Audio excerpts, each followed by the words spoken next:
Hello, ഞാനൊന്ന് എനിക്കൊരു specs നോക്കാൻ വേണ്ടി പോവാണ്. ഇവർ രണ്ടാളും ഡ്യൂട്ടി കഴിഞ്ഞ് എന്നെ വെയിറ്റ് ചെയ്യുന്നുണ്ടായിരുന്നു. സ്റ്റോപ്പ് വരെ അബി ഉണ്ടായിരുന്നു. അബി നേരെ വീട്ടിലോട്ട് പോയി. അങ്ങനെ നമ്മൾ സ്റ്റോപ്പിലെത്തി ബസ് കയറി. എൻ്റെ കൂടെ അനിഷയാണ് വന്നത്. നമ്മൾ ചെറുകുന്നാണ് പോയത്. നമ്മുടെ ഒരു ഫ്രണ്ടിൻ്റെ റിലേറ്റീവിൻ്റെ ഷോപ്പ് ആയതുകൊണ്ട് തന്നെ അവർ സജസ്റ്റ് ചെയ്തതാണ്. അങ്ങനെ അവിടെ എത്തി സ്പെക്സ് എല്ലാം നോക്കി ഓരോന്നും മാറി മാറിയിട്ട് നോക്കി. അവസാനം ഏതോ ഒന്ന് ഇഷ്ടപ്പെട്ട് അതങ്ങ് മേടിച്ചു. എനിക്കാണെങ്കിൽ എന്ത് സാധനം മേടിക്കുമ്പോഴായാലും ഭയങ്കര കൺഫ്യൂഷനാണ്. അൻഷേനോട് ഞാൻ തിരിച്ചും മറിച്ചും ചോദിക്കുന്നുണ്ട്, രസമുണ്ടോയെന്ന്. അങ്ങനെ അവസാനം അവിടെ നിന്നൊന്നെടുത്ത് നമ്മൾ നേരെ ഫുഡ് കഴിക്കാൻ വേണ്ടി പോയി. അവിടെ തന്നെയുള്ള ഏതോ ഒരു കഫേയിലാണ് കേട്ടോ നമ്മൾ പോയത്. നമ്മൾ മേടിച്ചത് സിംഗർ റോൾ എന്ന് പറഞ്ഞൊരു ഐറ്റമായിരുന്നു. 10 പൈസക്ക് ഉള്ളവരായിരുന്നു. സാധനം ഫ്ലോപ്പായി പോയി.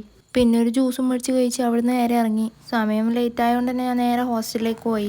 അപ്പോഴേക്ക് ജോസൂട്ടൻ നാട്ടിലേക്ക് പോകാൻ വേണ്ടി റെഡി ആയിട്ട് നിൽക്കുന്നുണ്ടായിരുന്നു. എന്നിട്ട് നേരെ ജോസൂട്ടിനെ കൊണ്ടാക്കാൻ വേണ്ടി റെയിൽവേ സ്റ്റേഷൻ്റെ അടുത്തേക്ക്. നമ്മളെ ഹോസ്റ്റലിൻ്റെ അടുത്ത് തന്നെ പാപ്പനിശ്ശേരി റെയിൽവേ സ്റ്റേഷനിലാണ് കേട്ടോ നമ്മൾ പോയത്. അങ്ങനെ ജോസുവിനെ കൊണ്ടാക്കി